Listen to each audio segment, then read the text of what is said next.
मन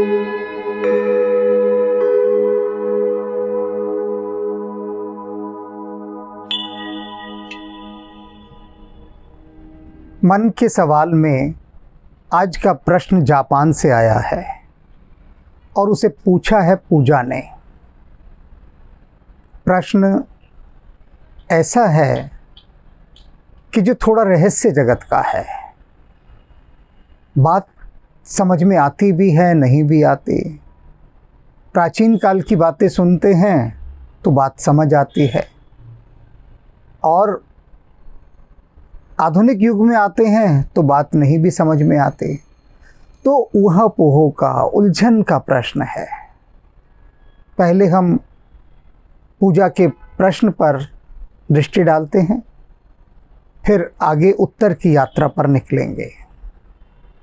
नमस्कार गुरुदेव, मैं पूजा नेपाली हूँ। मुझे हिंदी अच्छे से नहीं आता है, फिर भी कोशिश करूँगी। फिलहाल तो मैं जापान में हूँ। आपकी बहुत सारे वीडियो में देखती आ रही हूँ और देखती भी हूँ, बहुत अच्छा लगता है। आपको 2 सवाल पूछना था। पहली सवाल ये है कि वो वास्तु अनुसार से घर बनाना चाहिए, ऐसा बनाना चाहिए, वैसा बनाना चाहिए। लोग कहते हैं, कुछ लोग कहते हैं ये तरीके से करना चाहिए, फिर दूसरे लोग कहते हैं वो तरीके से करना चाहिए। वास्तव में हमें क्या करना चाहिए और कैसे बनाना चाहिए, वो घर का वास्तु कैसे मिलाना चाहिए, कृपा करके आप बता दीजिए गुरुदेव, बहुत मेहरबानी होगी। और दूसरी सवाल मेरी ये है कि वो गर्भ संस्कार के बारे में। जब बच्चे पेट में होता है तो बहुत सारे ज्ञान के वो प्रवचन सुनना चाहिए, गीता पढ़ना चाहिए, अच्छे अच्छे बात सुनना चाहिए, ऐसा कहता है। और वो करने से बच्चे बहुत अच्छा होता है और बौद्धिक होता है, आध्यात्मिक होता है। तो क्या सच में ऐसा होता है? प्लीज कृपा करके मुझे बता दीजिए, मेरी विनती है गुरुदेव। पूजा, तुमने 2 प्रश्न पूछे हैं, एक वास्तु से संबंधित और दूसरा गर्भ में पल रहे शिशु से संबंधित। तो आज दूसरा प्रश्न उठाया जाएगा, तुम्हारे वास्तु वाले प्रश्न को फिर कभी उठाएंगे। प्रश्न है कि क्या गर्भ में शिशु सुनता है? वह बच्चा जो पेट में पल रहा है, उसके सुनने की क्षमता कितनी है? क्योंकि उसके लिए कहा गया है कि जो भी स्त्री गर्भवती होती है उसे अच्छी अच्छी बातें सुननी चाहिए, शास्त्रों का अध्ययन करना चाहिए, अच्छे चित्रों को देखना चाहिए, अर्थात जो भी कुछ करना चाहिए वह अच्छा करना चाहिए, जिससे उसके पेट में पल रहे बच्चे पर अच्छा प्रभाव पड़े। बात सही है, लेकिन सही होने के बाद भी इसके बहुत सारे पक्ष ऐसे हैं जो अनछुए रह गए हैं। इसे इसकी समग्रता में, पूर्णता में समझना होगा। यह एक परंपरा चली आ रही है कि स्त्री जब गर्भवती हो जाए तो उसे शास्त्रों का अध्ययन कराओ, धार्मिक बातें सुनाओ, अच्छे अच्छे चित्र दिखाओ। लेकिन यह बात यहीं से शुरू नहीं होती। बात यह है कि गर्भवती होने पर ही क्यों उसे शास्त्र पढ़ने को दिए जाएं। इसे मैं किसानी से लेकर चलूँगा, यानी फार्मिंग, खेती करना। तब ये प्रश्न अच्छे से समझ में आएगा और इसका उत्तर भीतर उतरेगा। ऐसे नहीं। क्या एक किसान कभी ऐसा करता है कि बीज लेकर आए और खेत में डाल दे? कभी नहीं करता वह ऐसा। वह क्या करता है? बीज बोने के लिए पहले ज़मीन तैयार करता है। इसे ज़मीन तैयार करना कहते हैं। ज़मीन की तैयारी में क्या होता है कि हल चलाता है। हल चलाने के बाद खेत में जितने भी खरपतवार होते हैं वे सब निकल जाते हैं, कंकड़ पत्थर निकल जाते हैं। और उसके बाद वह मिट्टी को नर्म करता है, कोमल करता है, उसकी क्यारियां बनाता है, फिर उसे छोड़ देता है खुला कुछ दिन। उसके बाद उसमें बीजारोपण होता है। बीजारोपण माने कंसीव करना। अब इसे समझिए आप कि केवल गर्भ धारण करने के बाद ही स्त्री को शास्त्र क्यों पढ़नी चाहिए, या जितनी भी अच्छी चीजें वे तभी क्यों करनी चाहिए। मां बनने से पहले यह सब तैयारी होनी चाहिए, क्योंकि जिस भूमि पर बीज पड़ने जा रहा है वह भूमि आपने कितनी अच्छी तरह से तैयार की है, इस पर फसल निर्भर करती है। एक बात ये वाली है। तो गर्भवती होने से पहले क्यों इस दिशा में काम नहीं किया गया। कभी किसी से पूछो, भाई तुम्हें अभी क्यों चाहिए ये सब चीजें, कि अब बच्चा गर्भ में आ गया है तब क्यों चाहिए, उससे पहले क्यों नहीं चाहिए थे। पहले से इन सब चीजों का अध्ययन करना था। अब इसका एक दूसरा कारण समझ लीजिए कि क्यों कहते हैं कि इस समय, ये पहली वाली बात तो लोग जानते ही नहीं, पता ही नहीं, कभी सुनी ही नहीं, जानी ही नहीं। विवाह के बाद ये होना चाहिए, जब विवाह हो गया उसके बाद जब संतान को जन्म देना है तो उससे पहले ही अपने मन की पवित्रता पर विशेष ध्यान देना चाहिए, शुद्धता पर। क्यों? क्योंकि ऐसा करने से जो दिव्यात्माएं हैं वे गर्भ में आती हैं। फिर अब गर्भ धारण करने से पहले तो खूब लड़ाई झगड़े, ईर्ष्या, द्वेष, घृणा, पाप इन सब में लगे रहे, तो उसका परिणाम क्या होगा कि जो गर्भ है वह बुरी आत्माओं को आकर्षित करेगा। वे आत्माएं जो जन्म लेने को तत्पर हैं वे खोजेंगी कि हाँ ये गर्भ तो बड़ा अच्छा है, क्योंकि यहाँ सारा दिन झूठ, बेईमानी, ईर्ष्या, निंदा, क्लेश ये सब चल रहा है, तो वो वहाँ पर आकर अपना डेरा जमाएगी। बल्कि उसके विपरीत गर्भ में शुद्धता है, पवित्रता है, तब दिव्यात्माएं जो गर्भ खोज रही हैं वे कहती हैं कि हमें तो उस स्त्री के गर्भ में जाना है जो बड़ी पवित्र है, दिव्य है, जिसके अंदर ईर्ष्या, घृणा, क्रोध ये सब नहीं है। और यह केवल स्त्री की बात नहीं, स्त्री पुरुष दोनों पर लागू होती है एक साथ। स्त्री तो रिसीवर है, वह रिसीव करती है चीज़ों को। तो ये बात सबसे पहले ध्यान देनी चाहिए। अगर इसका पूरा वर्तुल ठीक से पूरा करना है, तो इसको पूरा डाउनलोड ढंग से करना है, तो आधी अधूरी तैयारी नहीं। अब आती है उसके बाद कि गर्भ धारण कर लिया, अब आप पढ़ रहे हैं धार्मिक पुस्तकें। अब सवाल ये है कि धार्मिक पुस्तकों को पढ़ कौन रहा है। आप कहेंगे वह स्त्री पढ़ रही है जिसने गर्भ धारण किया है, ठीक है, तो अब वह कितने मन से पढ़ रही है। क्या फॉर्मेलिटी के लिए पढ़ रही है कि जस्ट पढ़ने के लिए पढ़ना, या पढ़ने के बाद उसके मन में कुछ पुलक, कुछ आनंद की प्राप्ति हो रही है।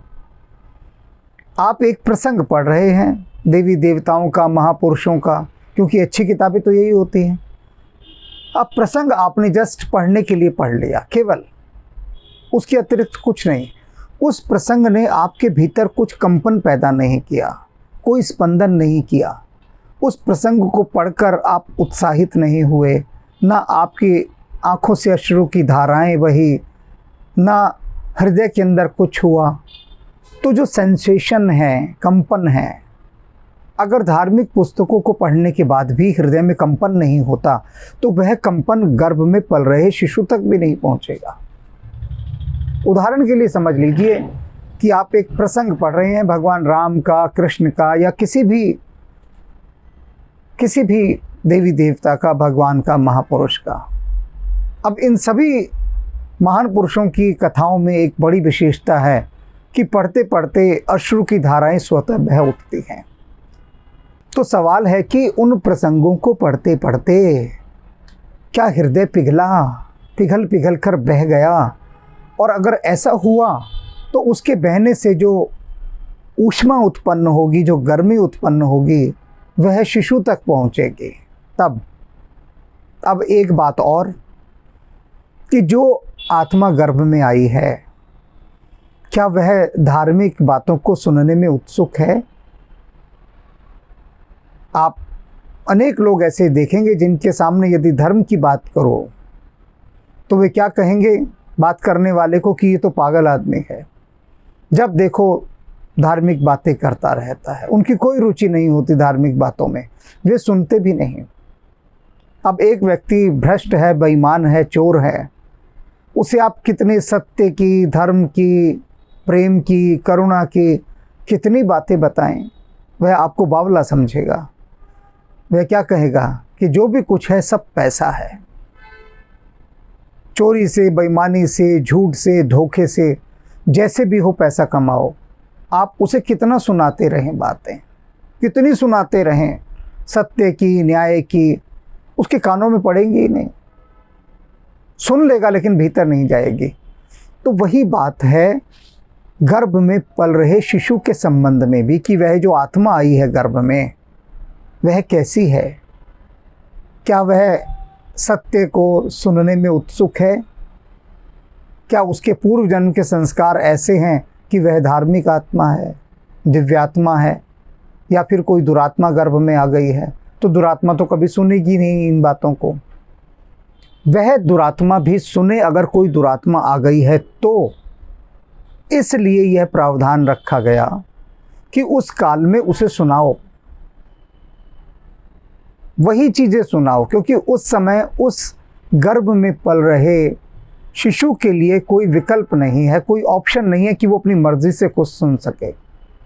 जब संसार में जन्म ले लेगा, बाहर निकलेगा दुनिया में, तब तो उसके पास चॉइस होगी, चुनाव की सुविधा होगी, विकल्प होंगे कि वह अच्छी बातें सुने या न सुने। लेकिन गर्भकाल में उसके पास कोई विकल्प नहीं है। जो उसकी माँ सुनवाएगी वही वह सुनेगा। तो उतने 9 महीने के समय के भीतर निरंतर उसके ऊपर सुविचारों का इम्प्रेशन पड़ता रहे, धार्मिक बातों की छाप पड़ती रहे। 9 महीने की लगातार छाप दुरात्मा पर भी प्रभाव डाल देती है। 9 महीने बहुत होते हैं, और 9 महीने तक निरंतर अगर आपने अपने भीतर का विकास किया, अब 9 महीने तक एक स्त्री संकल्प कर ले कि वह क्रोध नहीं करेगी, ईर्ष्या नहीं करेगी, किसी से द्वेष नहीं करेगी, तो उन 9 महीने के भीतर उसके शिशु के पास जितने भी संकेत पहुंचेंगे वे क्रोध रहित होंगे। उसमें क्रोध नहीं होगा, घृणा नहीं होगी, ईर्ष्या नहीं होगा, यानी जो भी कुछ पहुंचेगा सब शुद्ध पहुंचेगा। ये जो सारे दोष हैं ये उस बच्चे तक पहुंचेंगे ही नहीं। क्योंकि जब स्त्री अगर क्रोध कर रही है गर्भवती, तो वो जो शिशु पल रहा है गर्भ में, उस क्रोध की ऊर्जा से वह प्रभावित होता है। क्योंकि क्रोध की ऊर्जा तीव्र ऊर्जा होती है, हिंसक, वायलेंस, तो वो जल्दी प्रभावित करती है शिशु को, बहुत जल्दी। ऐसे ही ईर्ष्या की, घृणा की, द्वेष की, निंदा की, ये सारी बातें ये शिशु के चित्त पर छाप छोड़ती रहती हैं और वो इन्हें ग्रहण करता रहता है। क्योंकि क्रोध तो अपने आप हो जाएगा,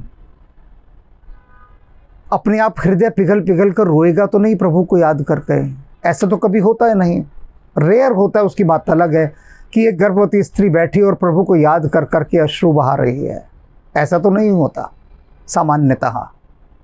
लेकिन ऐसा क्या होता है कि बैठी है और दूसरे लोगों के किए हुए कार्यों को याद कर करके कि इसने मुझे कब कितना सताया, किसने कब गाली दी, भीतर ही भीतर क्रोध से भरती रहती है, ईर्ष्या से, जलन से, द्वेष से। खाली बैठी है लेकिन खाली बैठे बैठे ये काम ऑटोमेटिक सिस्टम से उसके होते हैं, क्योंकि उसका संस्कार वही रहा है पहले से भी। तो कम से कम अगर अपने बच्चे का सही विकास करना है, अपनी संतान का, तो गर्भकाल जब है, गर्भ धारण किया हुआ है, कम से कम उतने 9 महीने के काल तक तो क्रोध का त्याग कर देना चाहिए, आने ही नहीं देना चाहिए। घर गृहस्थी की छोटी छोटी और बड़ी बड़ी सब बातों को एक तरफ कर देना चाहिए, एक तरफ, क्योंकि ये उस माँ के लिए भी और उसकी संतान के लिए, दोनों के लिए लाभदायक सिद्ध होगा। ये बहुत कठिन साधना है, आसान नहीं है, मैंने कह दिया, लेकिन ये आसान नहीं है।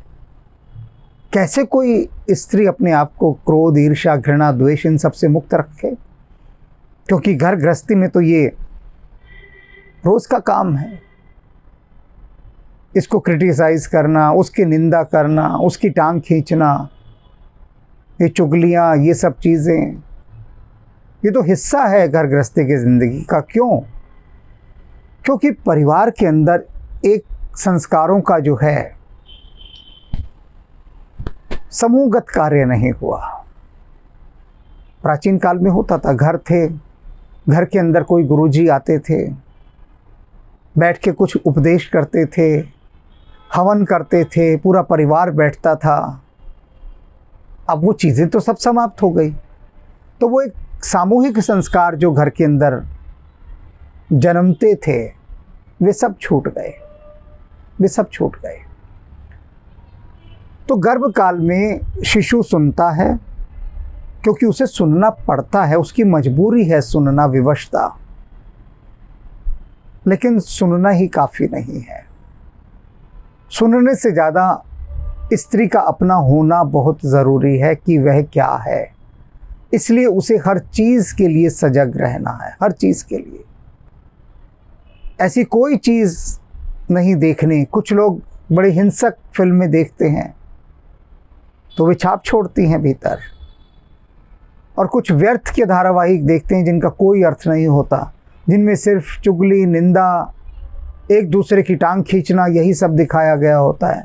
अब वो बैठी है गर्भवती स्त्री, आराम से कमरे में पॉपकॉर्न खा रही है, कोल्ड ड्रिंक पी रही है, और साथ ही साथ ऐसे धारावाहिक देख रही है कि जो जीवन का विकास नहीं करते हैं, उसे बल्कि नीचे की ओर ले जाते हैं। तब क्या होगा? उस बच्चे पर जो छाप पड़ेगी वह बुरी ही पड़ेगी निश्चित रूप से। तो अपने इन 9 महीनों को बहुत संभाल कर, सहेज कर और सुरक्षित लेकर चलना है, मानसिक रूप से भी और शारीरिक रूप से। वे नवयुवक और नवयुवतियां जिनका अभी विवाह नहीं हुआ है या हो गया है, वे संतान के जन्म से पहले इस तैयारी को करें, अपनी ज़मीन तैयार करें, अपने भीतर से इन दोषों को, अवगुणों को, मनोविकारों को, ये जो मन की बुराइयां हैं, इनको बहुत कम करने का प्रयास करें। मैं ये नहीं कह रहा कि दूर करें, दूर करना तो बहुत ही अपवाद का विषय है कि आप पूरी तरह से दूर कर लें। उसके लिए तो बहुत साधना और तपस्या चाहिए। लेकिन बस थोड़ी सी सजगता, अवेयरनेस कि अब हमें संतान को जन्म देना है, तो हम कोशिश करें कि अधिकांश चीज़ों को बस उनकी उपेक्षा करें, यानी उनको लेट गो करते चलें, अवॉइड करें। छोटे छोटे से लड़ाई झगड़े हज़ारों हो जाते हैं, हज़ारों। तो इन हज़ारों छोटे मोटे झगड़ों को तो एक तरफ करें, जो बड़े झगड़े होंगे उनको थोड़ा कम करके करें, कम निंदा करें किसी की, कम ईर्ष्या करें, कम द्वेष करें। मैं छोड़ने की बात नहीं कह रहा हूँ, क्योंकि छोड़ सकते नहीं है, इसलिए व्यर्थ की बात मैं क्यों कहूँ, लेकिन कम करने की दिशा में प्रयास करें। उठेगी ईर्ष्या दूसरे के लिए, घृणा, द्वेष, क्रोध, तभी सजग हो जाएं, अवेयर हो जाएं कि नहीं अब हमें संतान को जन्म देना है, तो इसलिए अब हम अपने को धीरे धीरे पवित्रता की ओर लेकर जाएंगे। और यदि ये करने में सफल हो गए, भूमि ज़मीन अच्छी तैयार कर ली, तो उसके बाद जब जो आत्मा गर्भ धारण करेगी वे अधिक से अधिक दिव्य आत्माएं आएंगे, अधिक से अधिक, क्योंकि उनको आने का मौका नहीं मिलेगा। जो दुरात्माएं हैं वे ऊपर ही भटकती रहेंगी फिर, और आपके घर में दिव्यात्मा आएगी। फिर आप उसे सत्संग सुनवा रहे हैं, कथाएं सुनवा रहे हैं, धार्मिक महापुरुषों के प्रवचन सुनवा रहे हैं, तो वह और अधिक प्रसन्न होकर जब इस धरती पर आएगी तो धरती का कल्याण करेगी। तो इस पूरी समग्रता के साथ अपने शिशु का ध्यान रखना है जो गर्भ में पल रहा है। और खाने पीने की बातों पर मैं यहाँ इसलिए नहीं बता रहा क्योंकि उन्हें चिकित्सक बहुत बता देते हैं कि क्या खाना है क्या नहीं खाना। तो मैंने मन की बातें बताई हैं क्योंकि मन के सवाल हैं, और डाइट एक्सपर्ट हैं जो बहुत अच्छा बता देते हैं, भोजन के विशेषज्ञ, तो वह दूसरा पक्ष है। लेकिन जो मेरा पक्ष था मन की बात का, वो मैंने पूरी तरह से स्पष्ट कर दिया है। इसी आशा के साथ कि आप अपने और अपने परिवार में, बंधु बांधवों में, आसपास जिनका भी विवाह होने वाला है, हो गया है, संतान का जन्म अभी नहीं हुआ है, होने वाला है, या जो गर्भवती हैं, उन तक ये बात पहुंचाएं, जिससे उनके ज्ञान के नेत्र खुलें और वे अपने जीवन का और अपने आने वाली संतान का, दोनों का विकास कर सकें, उनका आत्मिक उत्थान कर सकें।